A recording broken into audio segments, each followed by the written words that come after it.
Okay, now is the time to have this conversation. I mentioned it back when Jason and I discussed this earlier in the season when Real Madrid looked like they were stuttering a little bit at the start of the season, but now they've had their worst start in La Liga in 5 years.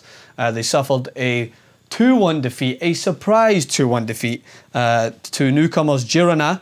Despite going 1-0 up, they fell victim to 2 goals and are now 8 points behind Barcelona. So when you look at that on paper, it's a lot, because neither of those teams, aside from what's happened to Real Madrid this year, usually slip up that often during the season, and that's why I think that it's more monumental than maybe 8 points in the Premier League, or it's similar to that of 8 points in Liga, I would say, because those two teams have been predominantly dominant for the past few years. Atletico Madrid, of course, threw a spanner in the works, a saying that maybe you don't get, well, maybe it's a wrench in the works, threw a wrench in the works, and a couple of years ago. So there is that opportunity, but it seems that Real Madrid, their form in La Liga is just not up to par. As I mentioned, they're the worst in 5 years. I'm going to send out basically some comments. I know that the Spanish media has not been light on them considering their start, but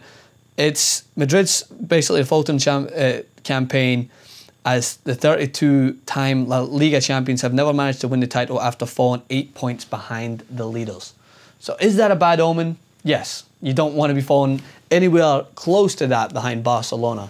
Regardless of what state you think Barcelona are in with the departure of Neymar this year, they're still a fantastic outfit and they still know what it takes to win this league. And that's what I thought Barcelona's primary goal was this year, to win back the competition that, of course, it's in their blood, and it's a fierce rivalry, and nobody likes to lose the competition to their rivals. This is coming from a man who's had to watch Rangers, that old team, you remember them from Scotland, lift some trophies back in my day, and it hurts, man. It's awful. The celebrations are dreadful.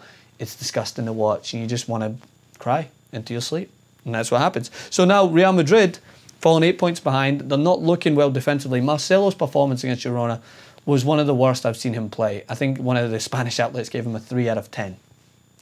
And this is a guy that I was advocating for Ballon d'Or, and he got a deserved mention for it because I thought he was so good last year. And this is the thing, it's consistency.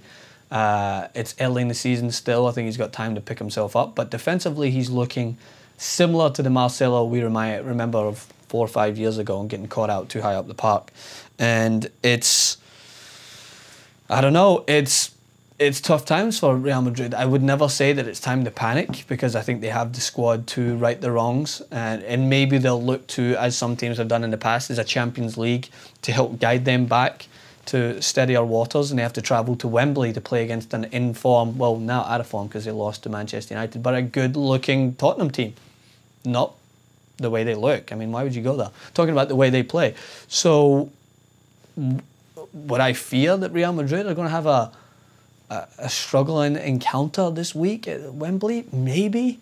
I don't know, man. Tottenham looked confident at the Bernabeu, and now they're going to be in full confidence that Real Madrid have just suffered a 2-1 loss. And there's some reports coming out of Madrid that some Madrid players felt like they're surprisingly too thin, that they should not have sold Morata and James Rodriguez and let those guys go and play their trade elsewhere. Is there some open seams at Real Madrid? I know Zidane's overconfident and he's a good manager. There's no doubt. I've categorised him as one of the best in the world at some points last year. Who knows? Let us know what you think in the comments, and I'll see you soon.